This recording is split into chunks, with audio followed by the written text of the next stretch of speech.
Terima kasih Tuhan. Kalau hari ini kami boleh datang Tuhan ke hadirat-Mu Bapa.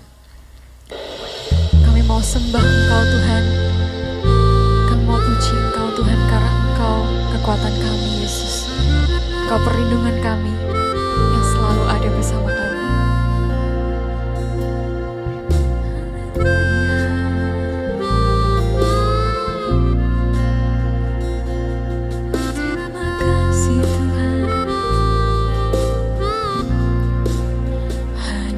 Dekat Allahku, rasa tenang hatiku, Kau sertai jalanku sepanjang hidupku.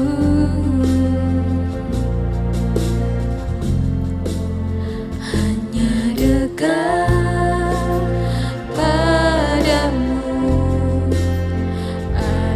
kekuatan baru, Kaulah perlindunganku, keselamatanku.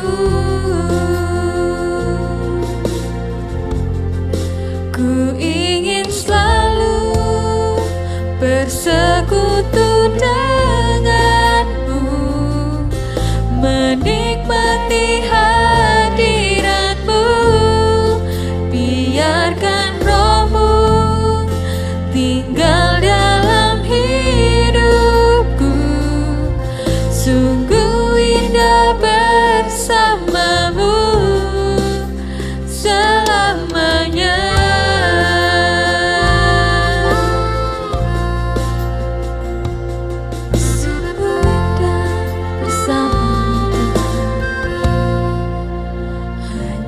Dekat Allahku, rasa tenang hatiku, Kau sertai jalanku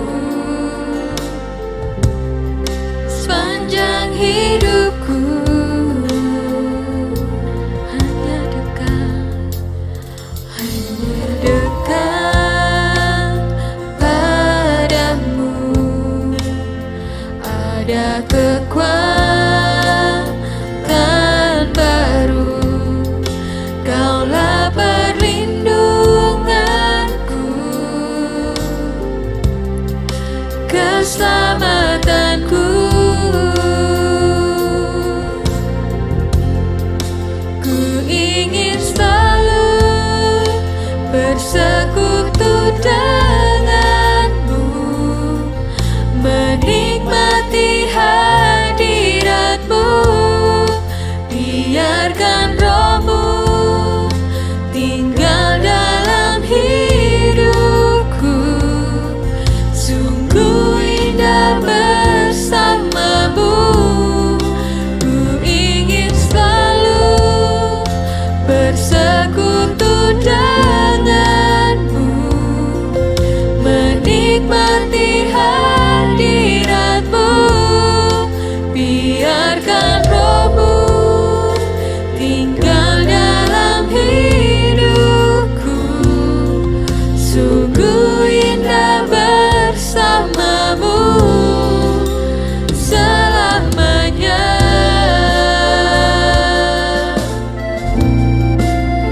Haleluya.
Shalom saudara-saudara, bagaimana kabar saudara-saudara hari ini?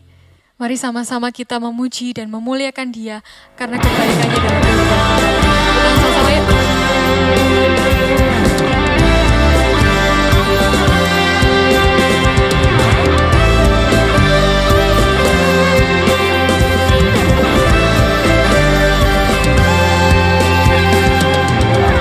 Kecaplah dan lihatlah betapa baiknya Tuhan itu. Rasakan dan nikmati kasih setia Tuhan. Kecaplah dan lihatlah betapa baiknya Tuhan itu. Rasakan dan nikmati kasih setia Tuhan. Syukur bagimu Tuhan, segala hormat bagimu Tuhan, Allah yang mengasihiku, Allah yang memeliharaku. Syukur bagimu Tuhan, segala hormat bagimu Tuhan, Allah yang mengasihiku, Allah yang memeliharaku selamanya.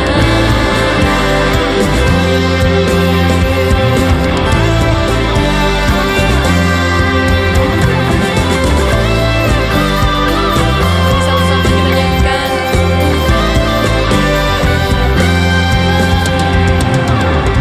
Kecaplah dan lihatlah betapa baiknya Tuhan itu.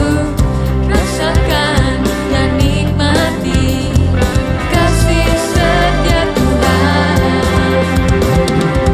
Kecaplah dan lihatlah betapa baiknya Tuhan itu.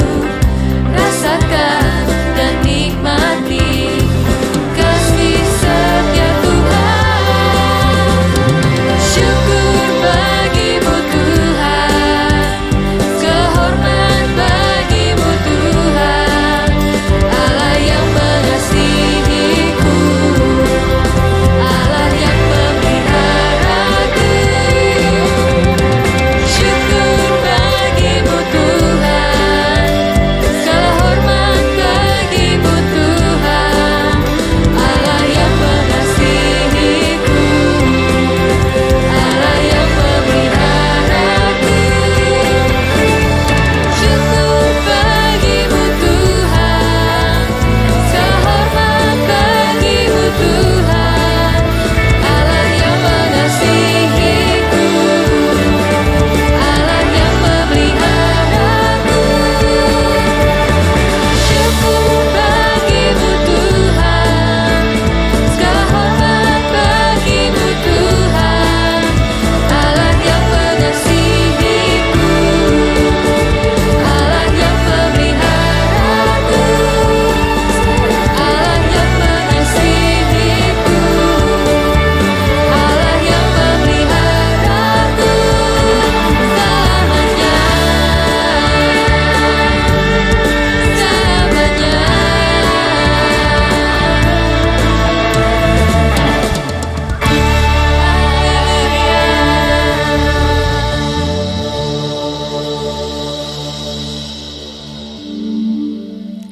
Kami mau bersyukur Tuhan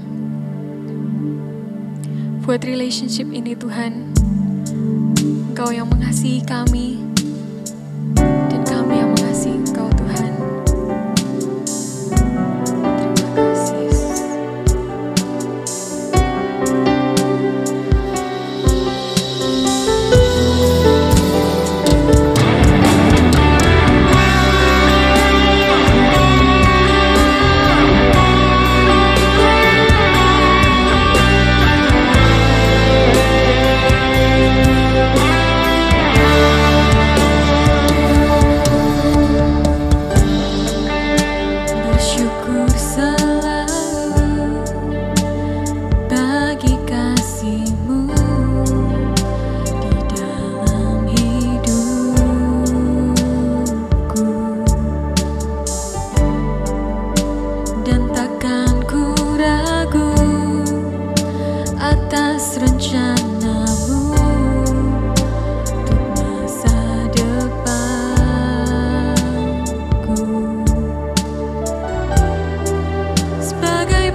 Takkan pernah kau melupakanku. Sebagai Bapa yang sangat baik, takkan pernah kau meninggalkanku. Ku kan menari dan bersuka karenamu, oh Yesusku, dan ku kan minum airmu bagai rusa rindu. Selalu ku hidup dalammu dan hidupmu di dalamku, oh Yesusku. Kau sangat ku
cinta.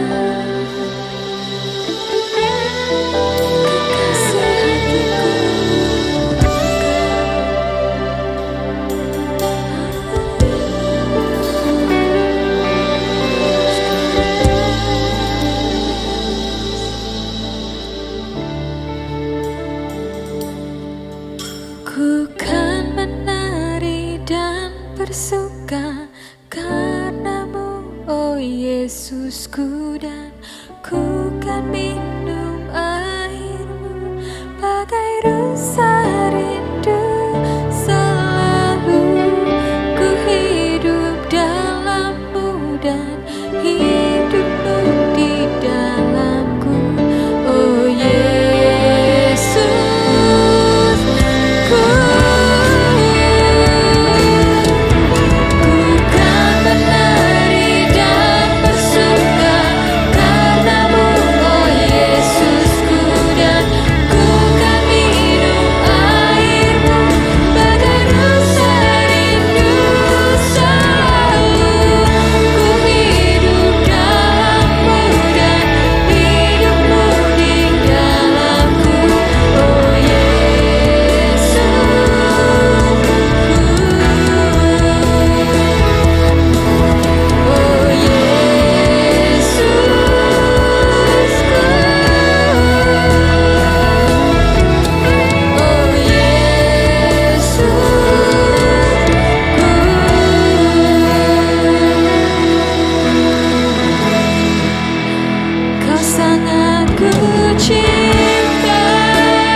Tuhan.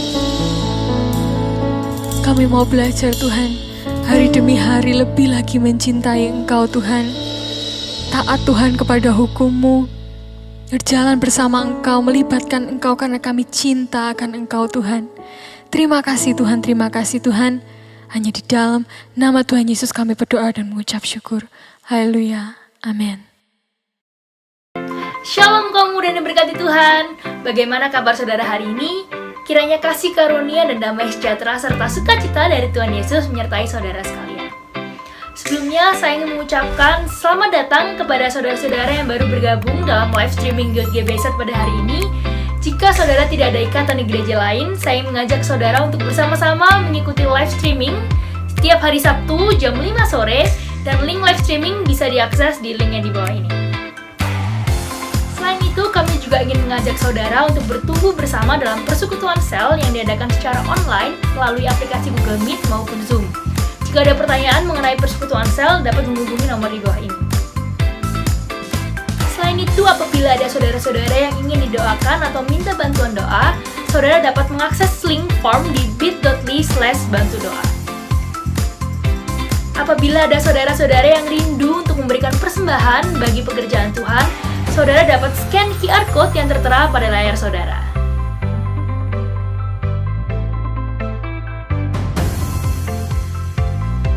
Saudara-saudara, pandemi ini masih belum berakhir, karenanya saya ingin tetap mengingatkan saudara untuk tetap melaksanakan protokol kesehatan, yaitu 6M.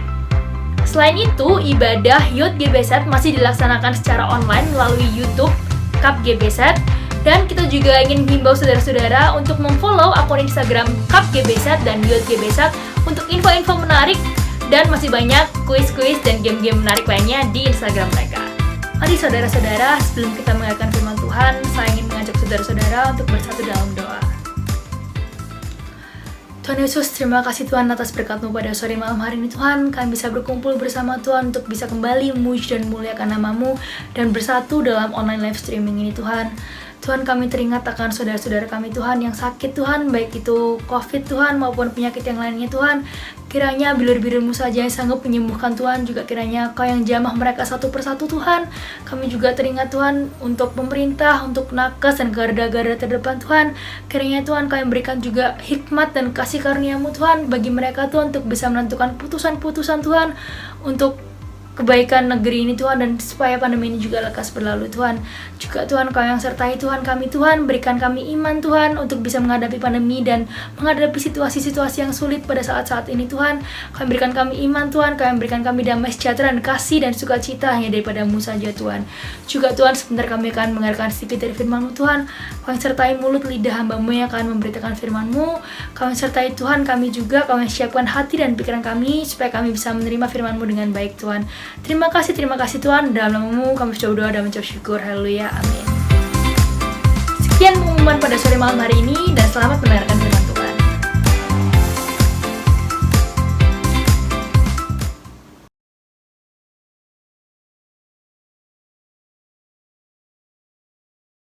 Shalom, selamat sore kaum muda yang dikasihi Tuhan. Puji Tuhan, sekali lagi pada sore malam hari ini kita mendapatkan kesempatan kembali untuk beribadah kepada Tuhan. Ini adalah satu anugerah. Dan mari saya ajak kita sama-sama sekali lagi kita berdoa untuk Roh Kudus menerangi hati kita supaya kita bisa terima kebenaran firman Tuhan dengan baik. Terima kasih Bapa di surga, Roh Kudus, kami berdoa saat ini, mohon bantuan penyertaan-Mu dan pimpinan-Mu supaya kami bisa menerima kebenaran firman-Mu dengan baik pada sore malam hari ini. Terima kasih yang sampaikan firman-Mu melalui hamba-Mu ini yang penuh kekurangan, Tuhan yang berikan anugerah supaya bisa menyampaikan dengan baik. Dalam nama Yesus yang siap terima firman Tuhan, bersama-sama katakan, amin. Haleluya. 1 bulan ini kita akan sama-sama belajar satu topik atau satu tema yang saya pikir satu tema yang bukan hanya indah, bukan hanya baik, tapi satu tema yang saya pikir sangat krusial. Karena tema ini akan membawa kita untuk semakin dekat hubungan kita dengan Tuhan. Bukankah itu satu core yang sangat penting dalam, nggak ada istilahnya, yang paling utama adalah hubungan kita dengan Tuhan. As long as we are close to God, selama kita dekat dengan Tuhan, maka kita sudah lihat hasil-hasilnya di tokoh-tokoh di Alkitab yang begitu dekat sama Tuhan, juga beberapa kesaksian-kesaksian orang-orang yang begitu mencintai Tuhan. Kita tahu sama-sama, baik di dalam suka maupun di dalam duka, di dalam kemenangan atau di dalam kesesakan, mereka adalah orang-orang yang luar biasa, berkemenangan, dan sungguh sangat diberkati hidupnya. Haleluya. Mari kita sama-sama baca ayat emas kita di dalam topik kita hari ini, yaitu intimacy with God, yaitu deeper in love with Him. Kita sama-sama baca di dalam Mazmur 63 ayat 1-2. Saya bacakan. Mazmur Daud ketika ia ada di padang gurun Yehuda. Ya Allah, Engkaulah Allahku, aku mencari Engkau, jiwaku haus kepadamu, tubuhku rindu kepadamu, seperti tanah yang kering dan tandus, tiada berair. Puji Tuhan. Haleluya. Nah, dikatakan di sini bahwa di Mazmur ini dituliskan bahwa Daud mengumpamakan dia itu karena berada di padang gurun, dia itu sedang menggambarkan ya bagaimana dia itu dikatakan di sini aku mencari Engkau, jiwaku haus kepadamu, tubuhku ini rindu kepadamu, seperti tanah yang kering dan tandus, tiada berair. Yang perlu digarisbawahi di sini adalah pada saat dia menuliskan, aku mencari Engkau, jiwaku haus kepadamu. Inilah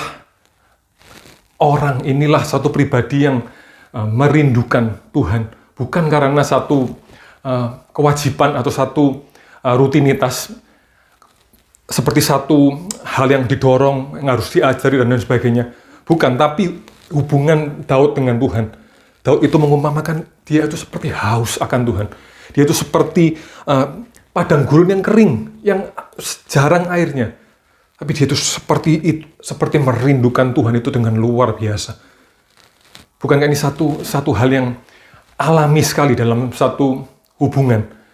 Bukankah ini hal yang natural, hal yang alami, yaitu bagaimana kita rindu dekat sama Tuhan, mencari hadirat-Nya, berdoa, beribadah seperti pada sore malam hari ini, menyembah Tuhan, melayani Tuhan. Itu bukan karena kalau ini nanti dihukum dan lain sebagainya, karena ini satu kewajiban, karena ini bla bla bla bla dan seterusnya. Tapi pure karena seperti Daud, dia begitu haus akan Tuhan, dia begitu cinta, dia begitu merindukan hadirat Tuhan. Nah, hari-hari ini kalau kita sama-sama lihat pandemi masih belum berakhir, sudah 18 bulan lebih kita sama-sama ada di dalam pandemi dan seluruh dunia mengalaminya. Satu hal yang kapan hari saya sempat di PS, mungkin sekitar beberapa bulan yang lalu, saya coba tanya gitu ya, saya berkesempatan untuk ikut beberapa PS gitu ya, di kebagian akhir pekan di Cup. Nah, pada saat itu saya tanya sebelum saya sharing, saya tanya beberapa orang di sana, apa yang paling dirindukan kalau di tengah pandemi atau mungkin saat pandemi nanti berakhir. Singkat cerita, satu jawaban utama, dan saya pikir kalau nggak salah seingat saya, jawaban nomor satu adalah selalu ini. Bahwa mereka semua yang saya tanya, apa yang paling kalian rindukan selama pandemi ini? Kalau pandemi ini berakhir, apa hal yang pertama yang akan kalian lakukan dan lain sebagainya? Jawabannya itu seperti seragam, satu suara. Yaitu mereka rindu untuk bertemu. Baik dengan keluarga, baik dengan teman-teman, baik dengan saudara di gereja dan lain sebagainya. Seolah-olah hal ini menjadi satu hal yang sangat penting di dalam kehidupan kita semua. Relasi, yaitu hal yang sangat dirindukan. Pertemuan, hubungan adalah hal yang sangat dirindukan di tengah-tengah situasi pandemi seperti ini. Bukankah ini satu sinyal, bukankah ini satu tanda bahwa kita semua memang diciptakan Tuhan itu sebagai makhluk yang relasional atau makhluk yang membutuhkan satu sama lain. Dan ini menjadi satu tanda bahwa kita manusia tidak bisa hidup tanpa satu hubungan. Haleluya, haleluya. Karena Tuhan sudah ciptakan kita sedemikian rupa. Nah, pada sore malam hari ini, tentu saja tema kita berhubungan dengan bagaimana kita punya deeper in love dengan Tuhan. Hari-hari ini ada mungkin yang kehilangan passion atau kehilangan semangat atau kehilangan kasih mula-mulanya. Karena di tengah pandemi seperti ini mengalami bertubi-tubi kesusahan demi kesusahan dan lain sebagainya. Mungkin dengan dibatasi ibadah dan lain sebagainya, kalian harus beribadah dengan online seperti ini, PS online juga, dan lain sebagainya. Mungkin ada masa teduh yang kocar-kacir, gak karu-karuan karena situasi yang tidak enak seperti ini. Sore malam hari saya ajak kita semua, kita terima renungan firman Tuhan pada hari ini, dan semoga bisa menguatkan kita semua. Nah, puji Tuhan, saya cuma bawa 3 poin pada sore malam hari ini. 3 hal yang menggambarkan tiga hubungan yang terdekat, yang menggambarkan keintiman yang paling berharga menurut saya di muka bumi ini, dan bisa menjadi gambaran buat kita semua bagaimana hubungan kita dengan Tuhan. Nah, ada 3 hal yang saya akan bahas dengan singkat gitu ya. Yang pertama yaitu satu hubungan yang intim itu tidak bisa lepas dari hubungan kita, hubungan kalian semua dengan your best friend, dengan sahabat baik kita. Nggak sekedar friends, tapi best friends atau sahabat baik. Yang kedua, hubungan yang lebih dekat daripada itu. Tentu saja kita tahu bahwa itu hubungan keluarga.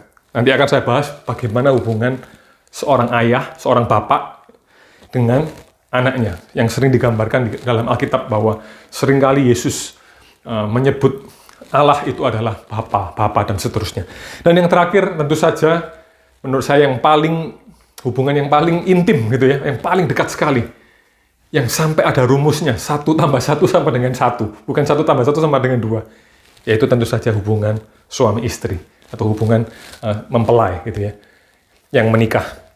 Haleluya.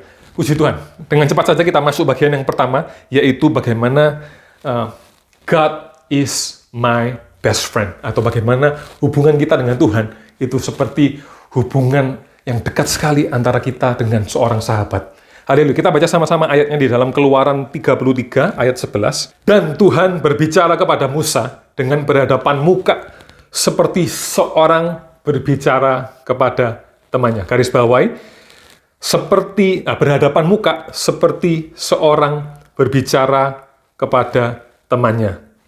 Kita baca satu ayat lagi, Yakobus 2 ayat 23.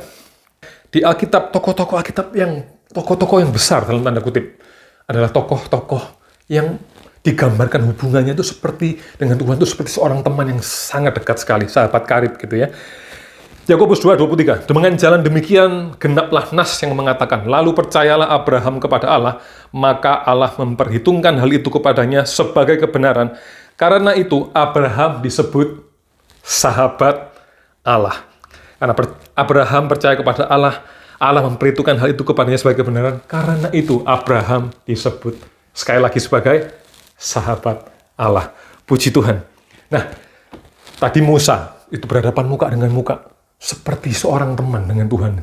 Lalu Abraham yang ceritanya begitu luar biasa, yaitu bapak orang beriman yang menjadi contoh, teladan iman buat kita semua.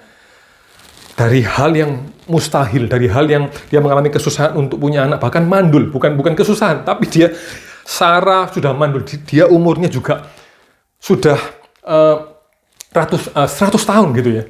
Dan dia masih belum dianugerahi dengan keturunan. Nah, tapi kita sama-sama lihat bahwa Abraham percaya sama Tuhan. Seperti dia percaya dengan seorang sahabat terbaiknya. Dia percaya perkataan sahabat terbaiknya. Dan Tuhan memperhitungkan hal itu sebagai kebenaran. Dan Alkitab mencatatnya, dia disebut sebagai sahabat Allah. Orang-orang yang dahsyat, Musa dan Abraham. Orang-orang yang luar biasa. Kita tahu sama-sama, rahasia mereka apa? Mereka punya satu hubungan yang erat sekali dengan Tuhan. Seperti seorang sahabat. Nah, saya mau cerita ke kalian semua, mau sedikit sharing gitu ya. Saya pikir kalian punya satu experience yang sama gitu ya. Nah, kalau saya pribadi, kalau boleh tadi highlight semua kehidupan saya. Nah, kalau saya bilang ini bukan berarti nanti saya nggak bahagia di fase-fase kehidupan saya yang lain, enggak. Tapi kalau saya boleh flashback di salah satu kehidupan saya yang menurut saya yang paling menyenangkan sekali gitu ya. Paling nggak ada beban pikiran. Rasanya setiap kali walaupun harus melakukan hal itu setiap hari, tapi saya lakukan dengan senang gitu ya. Jarang sekali saya merasakan kesedihan. Ketika saya SMA tepatnya ya. Ya mungkin sekitar SMP, SMA, tapi menurut saya SMA. Nah, di sana menurut saya mengalami fase hidup yang paling menyenangkan, yang paling happy. Karena apa? Karena di sanalah saya ketemu dengan best friend saya, dengan sahabat-sahabat terbaik saya. Saya nggak tahu dengan kalian, tapi kalau saya pikir-pikir, saya survei beberapa orang, mereka-mereka yang bertemu dengan best friend-nya, sahabat terbaiknya, itu biasanya di usia SMP atau SMA, atau mungkin ada juga yang kuliah. Jarang yang punya sahabat itu di umur yang sudah 40 atau 50, walaupun ada juga, tapi saya pikir di usia-usia SMA, itu kalian mungkin menemukan best friend kalian. Yang kalau dikatakan di kitab Amsal, itu seperti, bahkan dikatakan melebihi daripada saudara sendiri, melebihi daripada keluarga sendiri. Sahabat baik itu lebih daripada seorang keluarga. Nah, kenapa demikian? Kalau saya boleh trace back gitu ya, saya boleh ingat-ingat kenapa kok pada saat SMA itu, tadi saya bilang saya sangat senang sekali karena ketemu dengan sahabat-sahabat saya setiap hari gitu ya, di sekolah. Sabtu Minggu pun ya biasanya kalau libur gitu ya, kumpulnya juga sama mereka semua. Kita futsal, kita main, zaman dulu main Counter Strike, dan lain sebagainya gitu ya. Nah, kita sering sekali ketemu. Saya begitu excited sekali ketika ketemu dengan sahabat-sahabat saya, ketemu dengan teman-teman saya.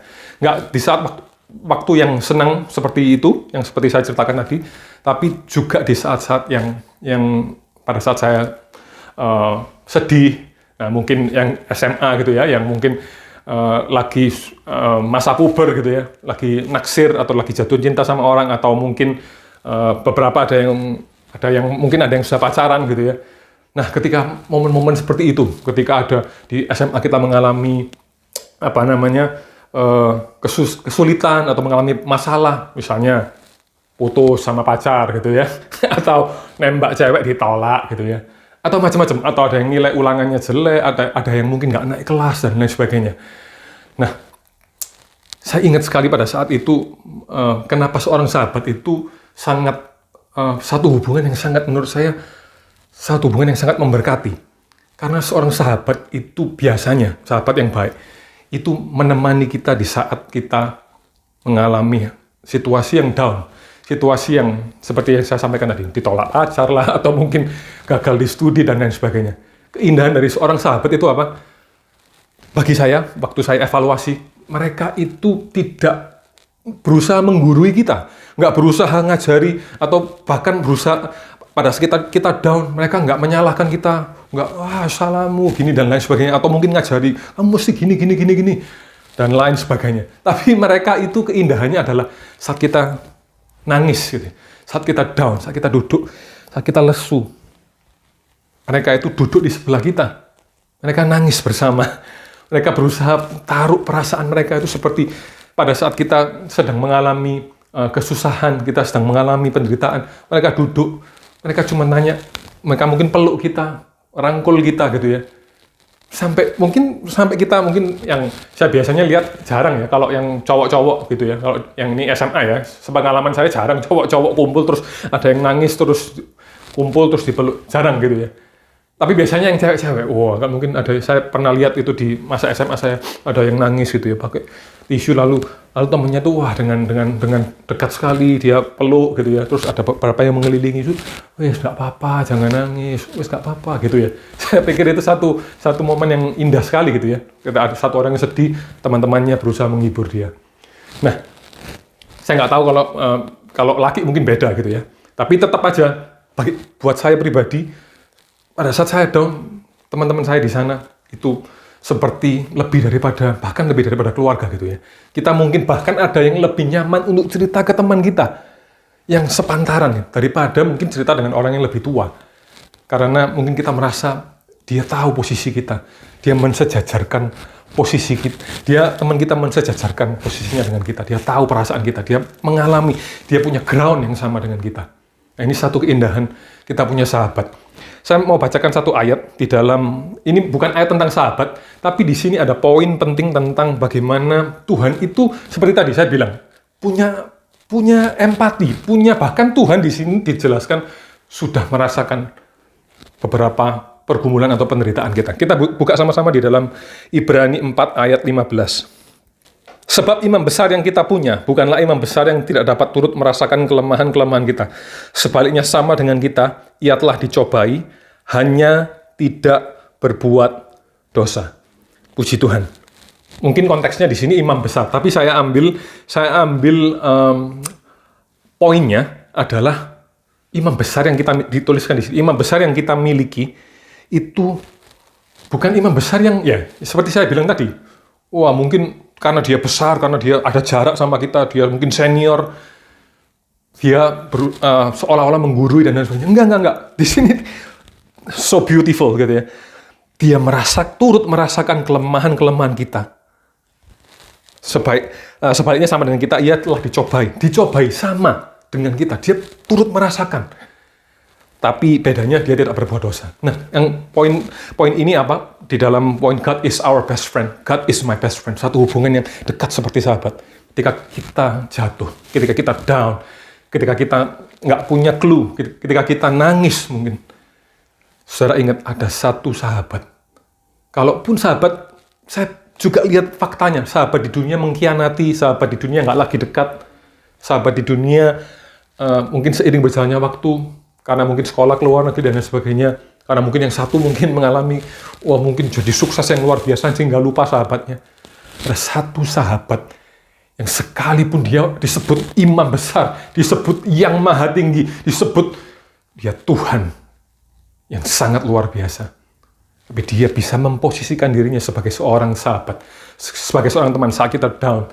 Dia bukan menggurui kita, dia nggak marahi kita mungkin. Tapi saat kita down, yang pertama kali dilakukan adalah dia duduk menemani kita. Dia taruh tangannya dan berkata, it's okay. Gitu. Dia temani kita, dia tampung air mata kita, dia dengarkan setiap curahan hati kita, dan dia menguatkan kita. He comforts us. Bukankah Roh Kudus itu salah satu pribadi yang juga dikatakan sebagai penolong? Penolong buat kita, penyemangat kita, parakletos gitu. Bukankah itu seorang yang, kalau itu bukan seorang yang dekat, maka itu tidak punya akses seperti itu, saudara. Ya. Oleh karena itu, kenapa orang-orang seperti Musa, seperti Abraham, salah satu rahasianya, mereka jadi orang yang mungkin mereka lemah seperti kita, sama lemahnya. Kita semua manusia yang dikatakan di Alkitab, semua manusia itu jahat, semua manusia itu nggak ada yang baik. Tapi oleh anugerah Tuhan, ada sesuatu rahasia, yaitu mereka dekat sekali dengan Tuhan, seperti seorang sahabat. Because God is their best friend. Karena Tuhan adalah teman baik, sahabat baik yang sangat dekat. Maka mereka punya alasan, mereka punya satu semangat. Mereka pada saat mereka down, pada saat mereka jatuh, ada sahabat yang senantiasa menemani mereka. Ada sahabat yang senantiasa menghibur mereka. Hari-hari ini apakah ada kalian yang mengalami hal yang ya seperti yang tadi saya katakan, down dan lain sebagainya? Ada sahabat yang tidak pernah meninggalkan kita, yaitu Yesus Kristus namanya. Dia adalah sahabat terbaik kita. Ya sahabatku takkan pernah tinggalkanku, seperti satu lagu itu. Sebab Yesuslah sahabat kita, our best friend. Kalau sore hari ini kalian ada pergumulan dan lain sebagainya, curhat ya seperti seorang sahabat dengan Tuhan kita. Milikilah satu hubungan yang baik seperti kita dengan seorang sahabat. Ceritalah, nangislah di hadapannya, sebab dia selalu mendengarkan kita. Dia bukan hanya mendengarkan kita, dia bisa merasakan, dan dia sanggup berikan jalan keluar buat setiap kita. Haleluya. Itu yang pertama, God is our best friend. God is my best friend. Yang kedua, yaitu Tuhan itu adalah God is my Father. Atau Tuhan adalah Bapak saya. Kita sama-sama buka di dalam Mazmur. Saya bacakan beberapa ayat yang berhubungan dengan bahwa Tuhan itu adalah Bapak kita. Mazmur 68 ayat yang ke-6. Bapa bagi anak yatim dan pelindung bagi para janda. Itulah Allah di kediamannya yang kudus. Sekali lagi, Bapa bagi anak yatim dan pelindung bagi para janda. Itulah Allah di kediamannya yang kudus. Garis bawahi, Bapak bagi anak yatim. Jadi orang-orang yang yatim itu nggak punya ayah, dia itu adalah Bapak buat semuanya. Istimewa di sini dikatakan penekanannya itu anak yatim, yaitu mereka yang kehilangan ayah.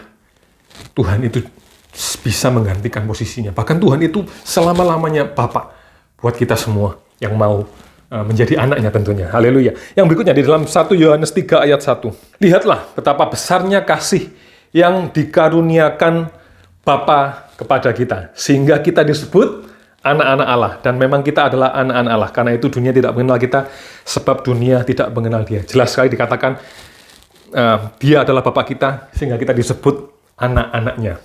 Satu ayat lagi, Mazmur 103 ayat 13.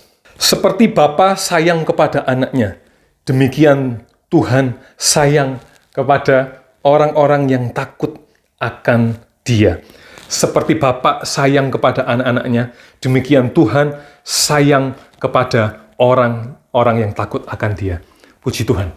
Hubungan yang kedua, tadi kita sudah bahas bagaimana kalau kita ingin punya satu hubungan yang dekat dengan Tuhan, itu seolah-olah Tuhan itu adalah sahabat kita, sahabat dekat kita.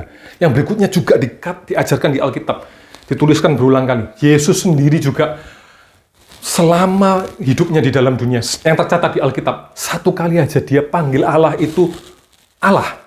Pada saat dia di kayu salib, dia berseru pada saat dia disalib, dia tanggung semua dosa kita, dia berteriak, Allahku, Allahku, mengapa engkau meninggalkan aku? Cuman itu aja. Coba kalian cek. Setelah kebaktian ini kalian cek. Sekali itu aja dia bilang, Allahku, Allahku. Selebihnya itu kalau kalian sama-sama baca, di sana dituliskan, dia selalu panggil Allah itu apa? Bapakku, Bapakku dan aku satu. Aku mengerjakan pekerjaan Bapakku. Kalau kalian melihat aku, kalian melihat Bapak. Selalu dia menggambarkan hubungan dirinya dengan Tuhan. Allah itu adalah dia dengan Bapa. Karena bukankah ini satu hubungan yang saya pikir sangat dahsyat, sangat luar biasa. Yaitu berita good news-nya, kita punya Bapa yang sangat mengasihi dan sangat menyayangi kita. Kita sudah lihat bagaimana Yesus, juru selamat kita yang luar biasa dahsyat, yang pelayanannya begitu dahsyat, yang jadi berkat, yang sampai hari ini menurut saya jadi satu tokoh. Kalau buat orang-orang dunia jadi satu tokoh, yang menurut saya ini the greatest, atau istilahnya GOAT gitu ya. Yang suka sepak bola biasanya, siapa GOAT-nya gitu ya. The greatest of all time. Tidak ada nama yang lain selain Jesus Christ atau Tuhan Yesus Kristus. Nah, adalah satu pribadi yang punya hubungan yang sangat dekat sekali dengan Bapaknya. Itu dia percaya, seperti dituliskan di dalam Matius, pada saat Tuhan Yesus itu mau melayani, dari surga terdengar dia dibaptis, dari surga langit terbuka terdengar suara apa? Inilah anak yang kukasihi, kepadanya lah aku berkenan. Suara Bapa di surga kasih approval kepada dia. Yesus membawa kasih Bapa untuk melayani dengan satu hati yang secure di dalam Tuhan. Dia melayani dengan begitu luar biasa, sebab dia tahu dia dicintai oleh Bapaknya. Nah, mungkin hari-hari ini kalian merasakan gimana rasanya merasakan kasih Tuhan gitu ya. Saya nggak tahu kok bisa dibilang kasih Tuhan itu seperti kasihnya Bapa gitu ya.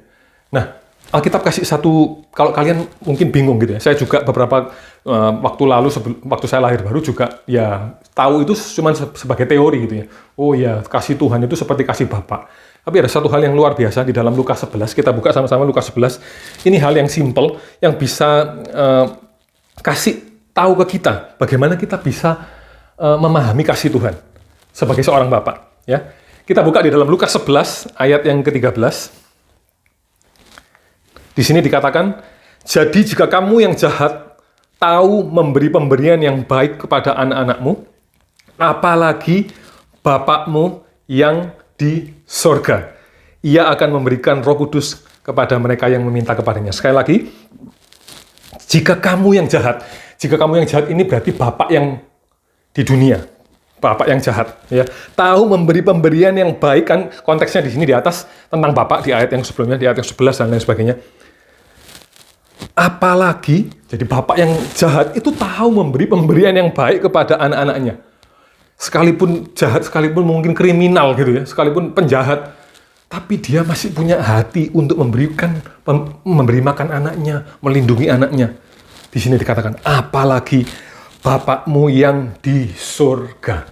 Nah, untuk memahami hal yang simpel, tips untuk memahami bagaimana Tuhan, bagaimana kasih Bapak itu, bagaimana, apa tolak ukurnya gitu ya. Saya kasih, coba kalian lihat ini. Ada rumusnya gitu ya. Coba kalian lihat.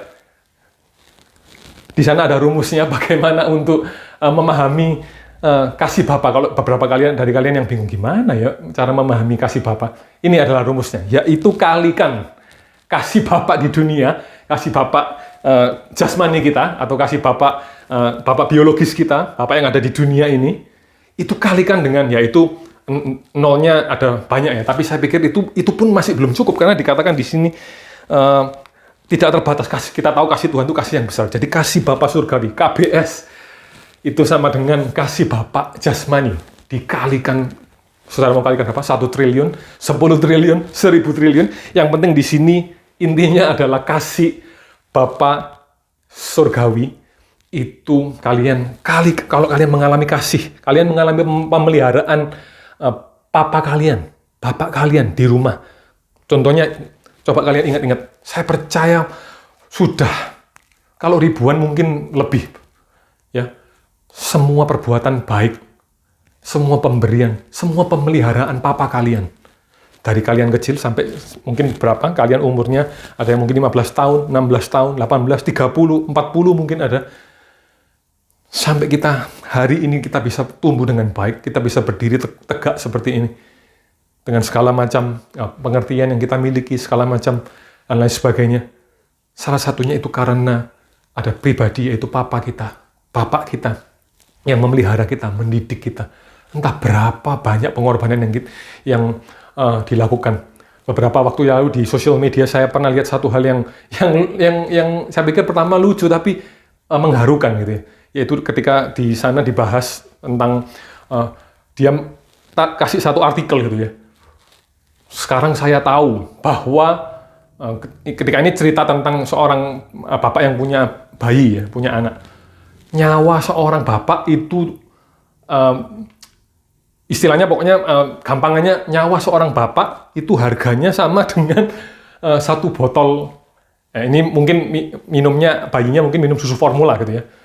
Nyawanya dengan satu kaleng susu formula. Jadi maksudnya intinya kenapa dianalogikan satu nyawa bapaknya itu sama dengan nyawa bapaknya sama dengan satu kaleng susu anaknya, karena mungkin ada orang yang mempertaruhkan nyawanya, membanting tulang hanya demi supaya anaknya bisa makan, hanya demi supaya anaknya bisa bertahan. Mungkin dia sendiri makan cuma sedikit, atau bahkan mungkin dalam kondisi ekonomi yang sangat sulit sekali, yang seperti yang ditulis di artikel itu, mungkin dalam kondisi yang super kekurangan. Tapi satu yang dia tidak lupa, dia pokoknya pengen anaknya untuk bertahan hidup. Jadi makanya diumpamakan satu nyawa. Sekarang saya tahu bahwa satu nyawa seorang ayah itu sama dengan satu kaleng susu formula, seperti itu. Nah, itu satu contoh. Kalau kalian mengalami kesusahan, tahu kasih Tuhan.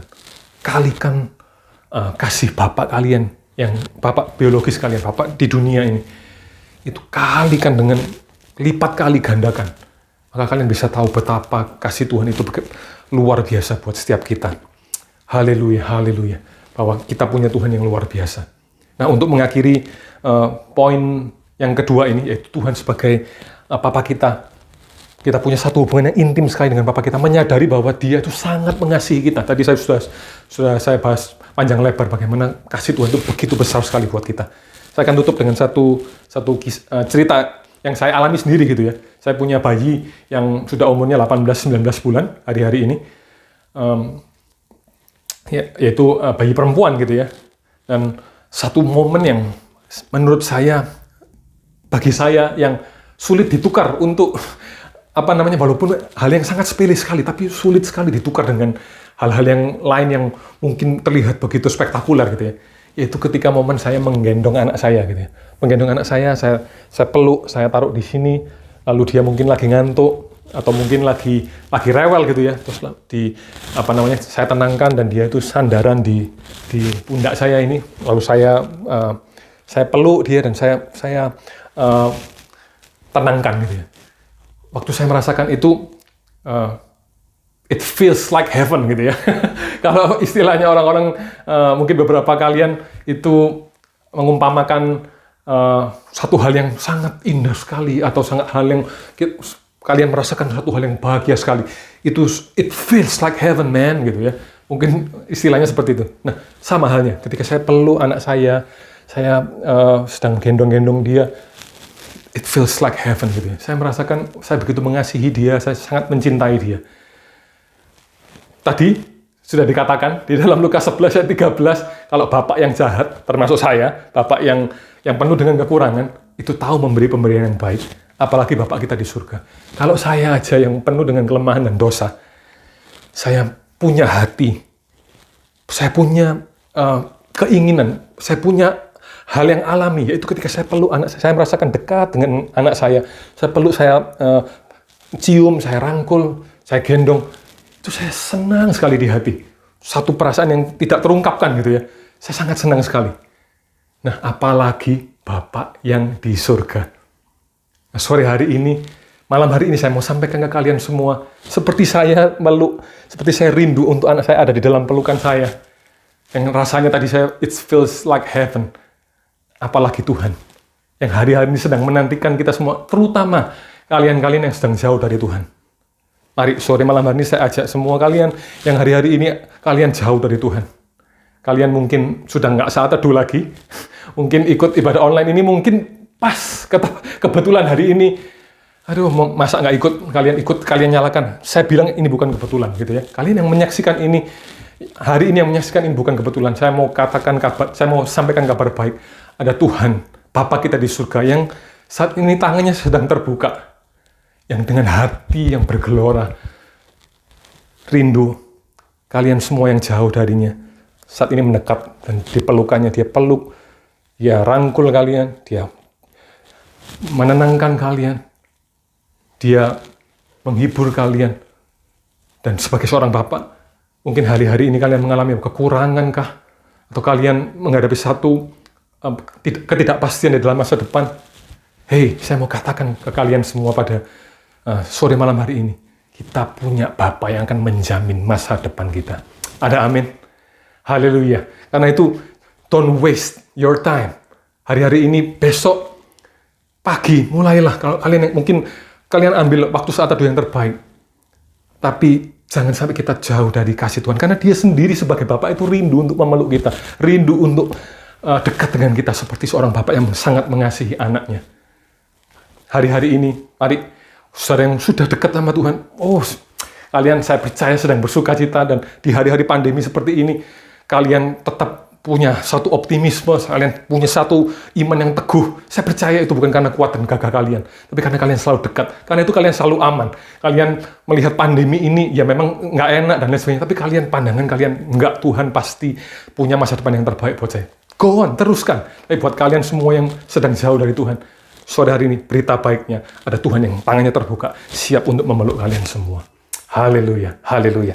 Nah, kita lanjutkan poin kita yang terakhir, yaitu ini yang paling ultimate, karena tadi seperti yang saya bilang, tidak ada lagi yang lebih dekat, lebih intim lagi, hubungan di dunia, di muka bumi ini, selain daripada hubungan suami dan istri, yang rumusnya pun sampai dibikin satu, ditambah satu, sama dengan satu. Haleluya. Kita baca sama-sama di dalam Efesus 5 ayat 25, yaitu poin ketiga ini adalah God is my love, gitu ya.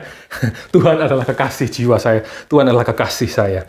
Dan kita adalah kekasihnya. Haleluya. Efesus 5 ayat 25. Ini gambarannya, seperti yang tadi saya bilang, satu hubungan kita dengan Tuhan itu digambarkan juga sebagai hubungan antara suami dengan istri.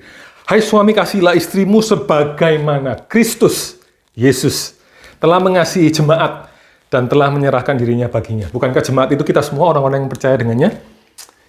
Jadi Kristus dan jemaat digambarkan sebagai seorang suami dengan istri. Tuhan adalah kekasih kita adalah kekasihnya. Puji Tuhan. Nah, untuk menutup poin yang ketiga ini, saya ajak kita semua baca satu ayat yang dahsyat sekali ya.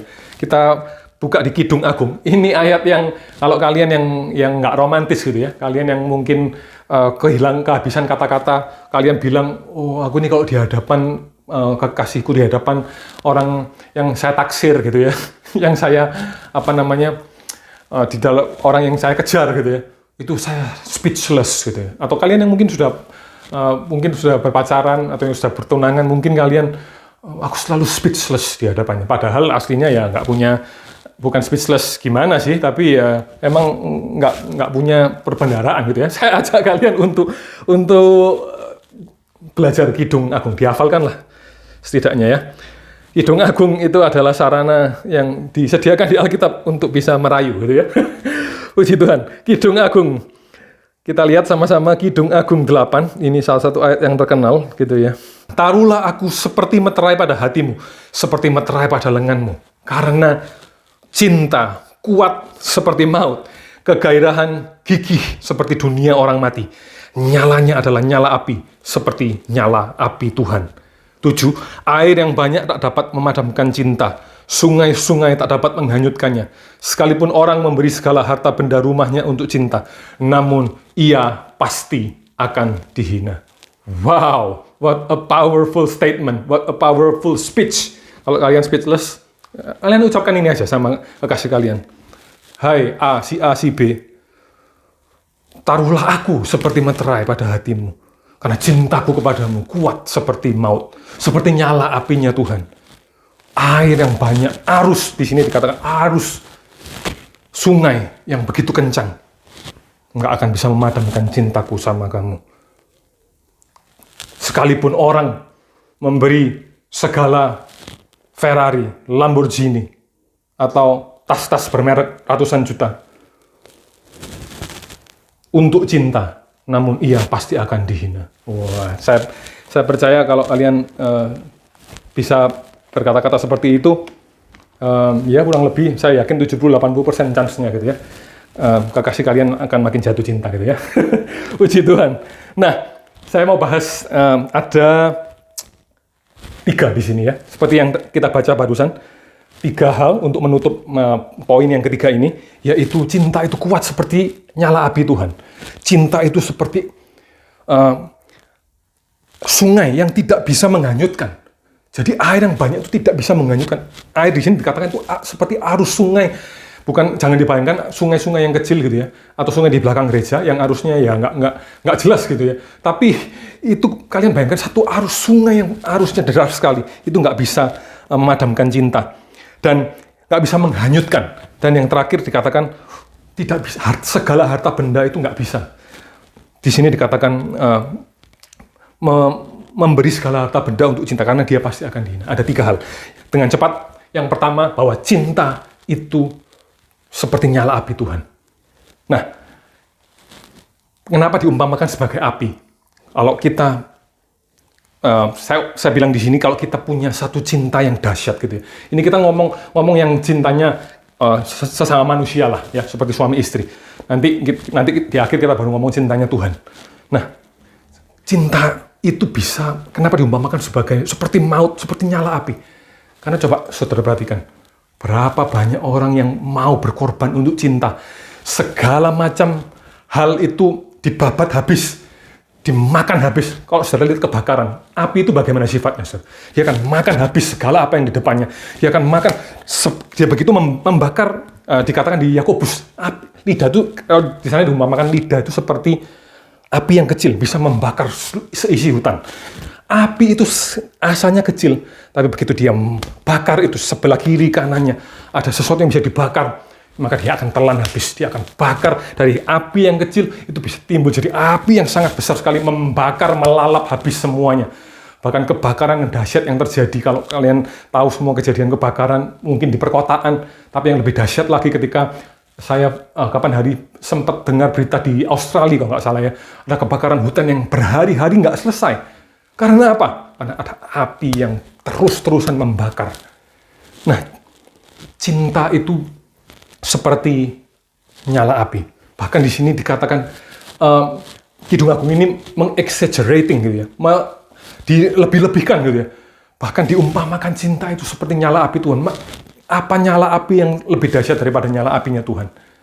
Nah, cinta seperti ini itu adalah cinta yang akan makan habis segala apapun di depannya. Atau saya bilang ini cinta yang ofensif gitu ya. Nah, hari-hari ini, adakah kalian yang kehilangan cinta kalian sama Tuhan? Adakah kalian yang dulu, seperti yang dikatakan di Wahyu, kalian punya kasih mula-mula yang begitu dahsyat? Apapun kalian tabrak gitu, apapun kalian lalap, kesusahan transport, nggak peduli, kalian mungkin usahakan bagaimana caranya bisa ke gereja dan lain sebagainya. Saat teduh, serepot-repotnya kalian selalu usahakan saat teduh. Dimanapun kalian berada, kalian ingat sama Tuhan. Kalian hatinya itu terus berkobar-kobar seperti Daud katakan, cinta untuk rumah Tuhan. Itu apa? Menghanguskan. Sama, seperti ungkapannya, yaitu cinta itu seperti api. Menghanguskan, membakar apapun yang ada di depannya demi seorang yang dicintainya. Hari-hari ini apakah situasi yang susah seperti ini menghabiskan nyala api kita kepada Tuhan? Saudara-saudara sekalian. Nah, saya ajak kalian, kita semua, kita berdoa, kita minta anugerah Tuhan dari firman Tuhan yang dibagikan pada sore malam hari ini. Saya harap nyala itu sudah tumbuh kecil. Biarkan nyala api itu kecil, saudara. Tapi tetaplah nyala api itu tetap ada, tetap nyala. Dan satu waktu nanti nyala api yang kecil itu, saudara terus mengobarkan nyala api itu. Saudara terus mau dekat sama Tuhan. Saudara terus, apapun enak nggak enak, saudara tetap berdoa. Enak nggak enak, saudara tetap saat teduh. Enak nggak enak, saudara lalap apapun itu. Saudara bakar itu. Nyala api yang kecil itu akan jadi nyala api yang besar. Dan kasih, saudara yang mula-mula, yang sempat redup mungkin, saya percaya satu kali nanti akan membara kembali. Sampai nanti Tuhan datang yang kedua kali. Atau sampai akhir hidup kita, saudara. Itu yang pertama. Jadi cinta yang kuat, itu melalap, membakar apapun yang ada di sekelilingnya. Haleluya. Yang kedua, nah ini sifatnya, kalau tadi dikatakan sifatnya tadi ofensif gitu ya. Karena membakar apapun yang depannya. Ada halangan apapun dibakar habis gitu ya. Yang berikutnya, nah ini adalah seperti dikatakan cinta itu seperti sungai-sungai, seperti sesuatu yang bertahan begitu kuat. Sungai-sungai. Air yang banyak itu tidak dapat menghanyutkan, tidak dapat memadamkannya, tidak dapat seperti mungkin satu bangunan atau satu apapun yang berdiri dengan kokoh. Arus yang begitu kencang bagaimanapun juga itu tidak bisa menghanyutkannya. Ini seperti kalau tadi ofensif, ini defense gitu ya, defense gitu. Seperti kalau di dalam pertandingan basket supporternya bersorak-sorak defense. Hari-hari ini saya berdoa supaya cinta kita sama Tuhan itu bisa jadi salah satu alat defense yang paling kuat di tengah-tengah musim yang susah seperti ini, saudara. Semua orang mengalami kesusahan hari-hari ini. Semua mengalami nggak enak. Kalau keluar harus pakai masker, double, bahkan kapan hari saya sempat ke rumah sakit, harus antarkan keluarga untuk check up ke dokter, saya triple maskernya. Saya pakai face shield dan lain sebagainya. Nggak enak, kita mau pergi mana-mana, nggak bisa ketemu dengan saudara-saudara sekalian, juga nggak bisa leluasa dan lain sebagainya. Tapi saya harap sore malam hari ini saya memposisikan diri saya seperti seorang supporter. Defense. Bertahan, saudara. Biar cintamu itu yang membuat saudara bertahan. Cinta sama Tuhan itu membuat saudara bertahan. Sampai pandemi ini berlalu, saudara. Sampai kesulitan musim yang susah ini berlalu, saudara. Saya percaya cinta kita nggak akan pernah luntur. Biarpun arus sungai itu menghanyutkan, arus sungai itu menerjang begitu keras. Tapi pertahanan kita begitu kokoh sekali. Sebab kita punya cinta yang luar biasa buat Tuhan kita. Ada amin, saudara? Haleluya. Yang terakhir, that the love is not for sale. Apapun seperti singkat aja, saudara ya. Jadi dikatakan segala harta benda, bahkan rumahnya ya, itu diberikan untuk cinta. Namun ia pasti akan dihina. Karena love is not for sale. Atau uang itu tidak bisa diganti dengan cinta tidak bisa dibayar, tidak bisa diganti dengan uang. Cinta yang sejati itu nggak bisa dibayar dengan uang, nggak bisa digantikan dengan uang. Saudara mau tahu cinta yang sejati? Saya rangkum 3 hal ini, saudara ya. Kalau tadi kita umpamakan cinta kita manusiawi. Tapi seharusnya kalau kita mau dipenuhi dengan kasih agape, kasih yang sejati. Tadi saya bilang dari 3 cinta ini, cinta yang membakar habis segalanya, cinta yang bertahan atas apapun yang mengalami kesusahan demi kesusahan, mengalami problem demi problem, tapi tetap standing still, gitu. Punya defense yang baik. Dan ketika disodorkan uang, disodorkan kemuliaan, disodorkan apapun, saudara, demi membayar, demi misalnya dunia menawarkan segalanya, demi membeli cinta saudara untuk mencintai dunia, saudara bisa bilang no. Karena ada satu pribadi yang 2000 tahun yang lalu membayar segalanya, cost everything of himself to redeem us, untuk membayar kita. Ada satu lagu di lagu sekuler gitu ya, saya pikir lagunya begitu romantis sekali, begitu luar biasa sekali. Tapi saya pikir kalau dinyanyikan dengan kita, orang-orang yang manusia biasa, saya pikir itu lagunya terlalu lebay gitu ya. Karena dia katakan, I climb every mountain, swim every ocean, just to be with you. and fix what you're broken, dan lain seterusnya. Climb every mountain, swim every ocean. Saya pikir lebay, saudara. Saya pikir kalau dia menyeberangi, kalau misalnya nih, kekasih saudara atau cewek yang saudara taksir ada di Madura gitu ya, misalnya kita di Surabaya, saudara yakin akan menyeberang jembatan Suramadu di bawahnya saudara dengan berenang? Atau climb every mountain, memanjat gunung apa? Saya pikir ini lebay gitu ya. Nggak ada satu orang pun. Saya pikir penulisnya yang nyanyi pun saya pikir kalau disuruh mendaki gunung atau menyelami lautan, saya pikir dia nggak segitunya lah, saudara ya. Tapi anyway, ada satu orang yang layak menyanyikan ini. Itu seperti tadi yang bilang, yang cost him everything, yang karena cintanya sama kita, nggak cuman climb every mountain atau swim every ocean, tapi dia mati di atas kayu salib. Nah, kalau saya boleh adaptasi lagunya ya, kalau ini Tuhan Yesus yang nyanyi buat kita semua, mungkin akan saya sedikit ganti liriknya gitu ya. Mungkin dia akan nyanyi, I climb Mount Calvary, Bukit Kalvari, with the cross on my shoulder, dengan salib di pundakku, just to redeem you, hanya untuk menebus engkau dan saya, orang yang berdosa, and fix what is broken, dan membetulkan apa yang rusak dalam hidup kita, membetulkan hubungan kita dengan Tuhan. Oh, 'cause I need you to see that you are the reason. Tuhan yang layak nyanyi itu, orang lain nggak layak, saudara. Karena dia sudah buktikan, dia sudah pikul itu kayu salib, dihajar, diludahi, dikasih mahkota duri, disalib, ditusuk tangannya dengan paku, perutnya ditusuk dengan sampai berdarah, sampai pokoknya dia menderita, cost him everything, dihujat, difitnah dan lain sebagainya. Hanya untuk satu hal, untuk menebus kita. Untuk kembali bisa mencintai kita. Untuk kembali bisa membuat jalan yang terputus. Jalan yang rusak antara kita dengan Bapa di surga. Cost him everything. Dan itulah cintanya dibuktikan di atas kayu salib. Buat kita semua. Haleluya, haleluya. Saya pikir biar 3 hal yang simpel pada sore malam hari ini. Dari yang pertama tadi, saya akan review sedikit, yaitu Tuhan sebagai God is our best friend. Tuhan sebagai teman kita, yang senantiasa sahabat kita, yang senantiasa ada di samping kita. Nggak menggurui kita, tapi ada buat kita. Saat kita nangis, saat kita dalam kondisi yang susah, dia ada menemani kita, menghibur kita. Yang berikutnya, Tuhan yang menjadi Bapak kita yang sangat dekat sekali, yang rindu, yang buka tangannya seperti Bapak yang anaknya terhilang.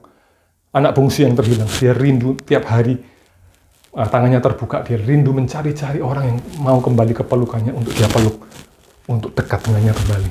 Dan yang terakhir, seperti satu pasangan, seperti cinta suami istri, yang seperti api, seperti maut, dikatakan sungai atau air arusnya deras tidak bisa menghanyutkan, dan segala apapun nggak bisa diganti.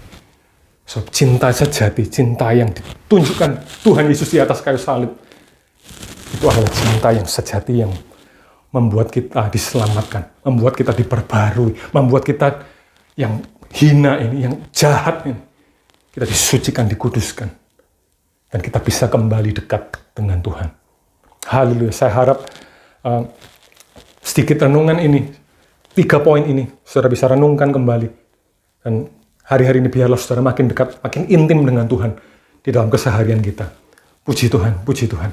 Haleluya. Mari kita sama-sama ambil waktu teduh. Terima kasih Tuhan. Terima kasih buat kebenaran firman-Mu Tuhan. Dan hari-hari ini Tuhan kami menyadari kami perlu dekat dengan Engkau Tuhan. Bukan satu rutinitas, bukan satu kewajiban Tuhan. Kami sungguh-sungguh merindukan Engkau Tuhan. Seperti layaknya seorang sahabat Tuhan. Seperti Satu relasi antara Bapak yang sayang sekali dengan anaknya Tuhan. Dan seperti hubungan sepasang kekasih Tuhan.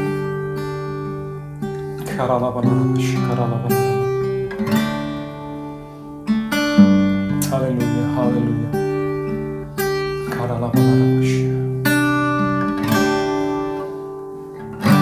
Savior of my soul,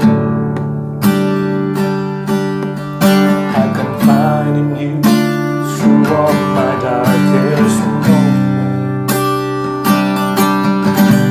In you I find my peace, my comfort when I'm weak. I trust in you through storm raging seas. Faithful, my God. You're the glory and the lifter of my head. Your light fills my day. It gives me your way. Forever I surrender all to you. Lord, I live to worship you. My Jesus, you're the only one for me.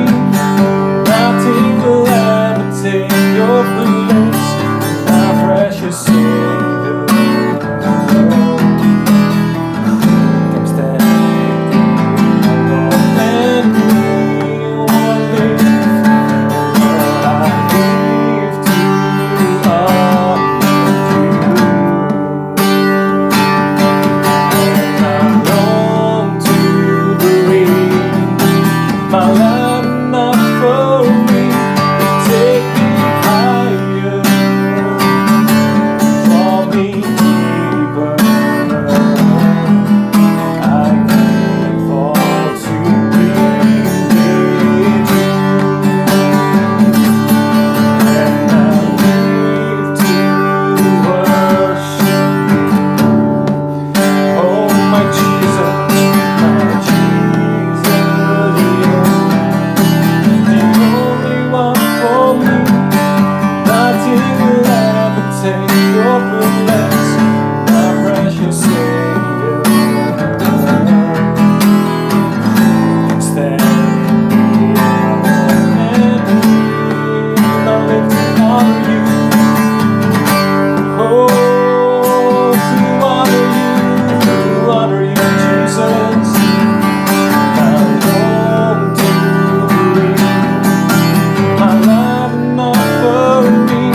terima kasih Tuhan. Hamba mau berdoa saat ini buat setiap kami yang mungkin kehilangan kasih mula-mula kami, atau kami yang sudah lagi nggak dekat dengan Engkau Tuhan. Biar kasih karunia-Mu memampukan kami untuk kembali, untuk menikmati hubungan dengan Engkau Tuhan, menikmati indahnya persekutuan dengan Engkau Tuhan. Kami percaya Tuhan, kami percaya Kau begitu mengasihi setiap anak-anak-Mu. Haleluya. Mari saudara, kita sudah sampai di akhir kebaktian. Mari kita sama-sama angkat tangan kita terima berkat kasih dari Allah Bapa. Allah Bapa yang begitu mengasihi kita, jauh lebih dari Bapa di dunia. Dan anugerah yang begitu melimpah dari Tuhan Yesus Kristus, beserta dengan persekutuan penolong kita yang sejati, teman kita, sahabat kita, yaitu Roh Kudus, ialah mereka semua, ialah Allah Trinitas ini boleh menyertai kita sampai Tuhan Yesus datang yang kedua kali. Mari setiap saudara yang sudah terima berkat, bersama-sama dengan saya katakan, amin. Puji Tuhan, sampai ketemu di kebaktian berikutnya. Haleluya.